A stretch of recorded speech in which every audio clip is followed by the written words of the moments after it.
Good evening all of you. Welcome to back my channel Tiwari Neetu. जैसा कि कल हम लोगों ने एजुकेशन साइकोलॉजी पढ़ा था, तो आज हम लोग पढ़ेंगे अधिगम के सिद्धांत का वर्णन। अधिगम के सिद्धांत, सबसे पहले तो हम लोग पढ़ेंगे अधिगम का सिद्धांत, थ्योरी ऑफ लर्निंग। अधिगम के सिद्धांतों का वर्गीकरण, classification of theory of learning. तो सीखने के सिद्धांत को दो प्रमुख वर्गों में बांटा जा सकता है, एक व्यवहारवादी सिद्धांत, एक संज्ञानात्मक सिद्धांत। अब यहाँ पे सबसे पहले हम लोगों ने बात किया अधिगम। तो अधिगम क्या होता है? अधिगम जो करके सीखता वही अधिगम है। किसी भी कार्य को करना, जब बालक कोई काम करता है और उसको प्रयोग करके सीखता है तो वह अधिगम है। जैसे कोई भी बालक, एक व्यक्ति आम लिए जा रहा है तो कोई बंदर उसको छीन के खा ले जाता है, तो उसकी वो सीखी हुई प्रक्रिया नहीं है, उसकी स्वाभाविक प्रक्रिया है। लेकिन अगर कोई आप आम लिए जा रहे हो, अगर कोई बालक आपके हाथ से आम छीन लेता है तो वह बालक की सीखी हुई प्रक्रिया है, स्वाभाविक नहीं। तो अधिगम के थ्रू ही बालक का वर्गीकरण शिक्षा के क्षेत्र में, और शिक्षा बालक का विकास अधिगम को लेकर ही होता है। तो सबसे पहले हम लोग पढ़ेंगे अधिगम के सिद्धांत, तो व्यवहारवादी सिद्धांत और संज्ञानात्मक सिद्धांत। अधिगम के व्यवहारवादी सिद्धांत को अधिगम के संबंधवादी सिद्धांत कहते हैं। अतः इस वर्ग के सिद्धांत को वस्तुतः सीखने की प्रक्रिया को उद्दीपन अनुक्रिया के बीच संबंध का बंधन बनाने के रूप में स्पष्ट करते हैं। अब हम लोगों ने सीखने का सिद्धांत तो दो जान लिया कि व्यवहारवादी सिद्धांत और संज्ञानात्मक सिद्धांत। अब हम लोग सीखने के सिद्धांत पढ़ेंगे, थ्योरी ऑफ लर्निंग।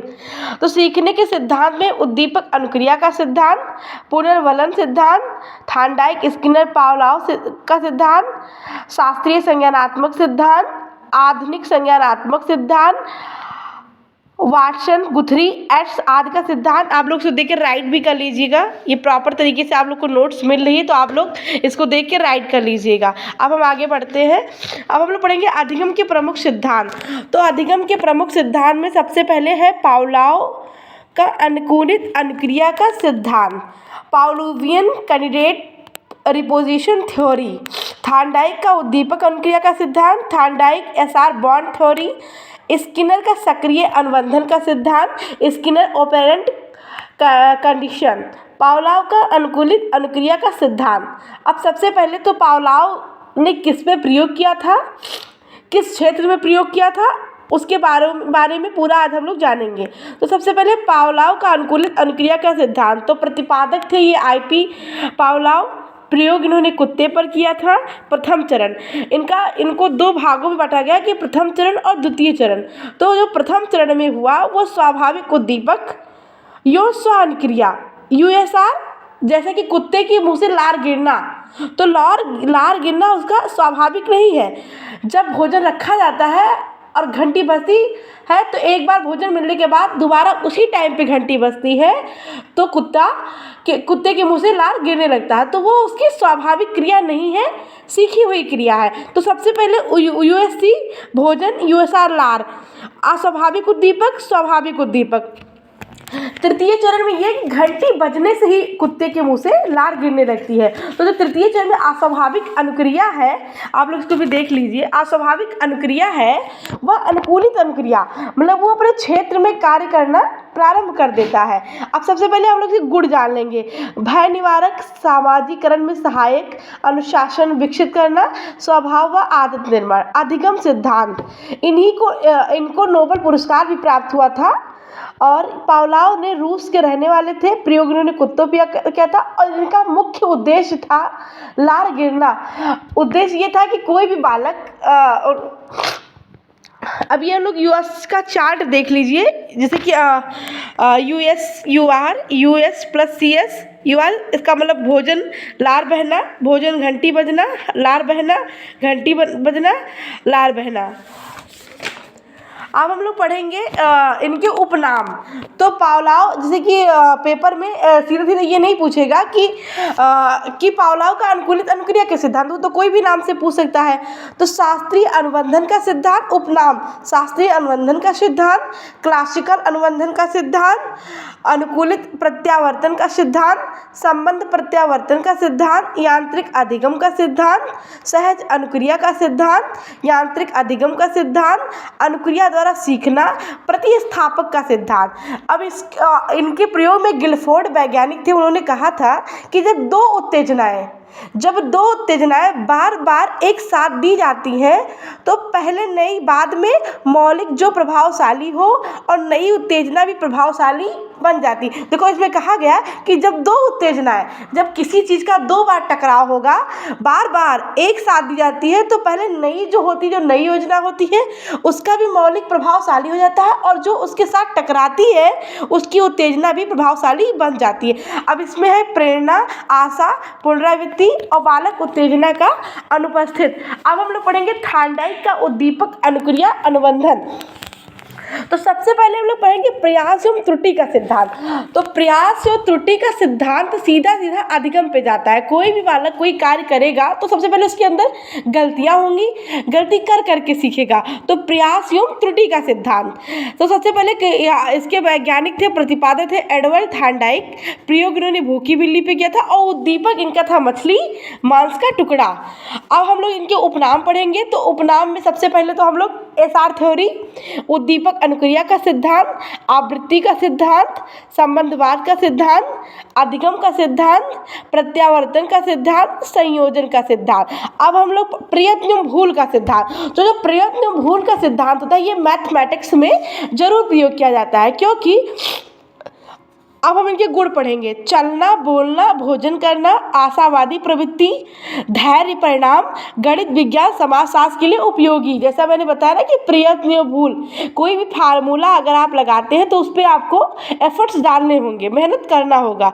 तो इसमें सीधा सीधा कहा गया कि ये भी अधिगम, बालक कोई भी चीज़ को सीखेगा तो सबसे पहले उस पर प्रयत्न करना पड़ता है। अब हम लोग आगे बढ़ते हैं। थार्नडाइक के अनुसार बिल्ली द्वारा बाहर निकालने की विधि का अधिगम करने के लिए दो बातों का होना आवश्यक है। सबसे पहले तो बिल्ली का भूखा होना। यह इसलिए आवश्यक था कि बिल्ली अधिगम हेतु अभिप्रेरित रहे, जिससे वह प्रयास कर सके। भोजन, मछली का होना।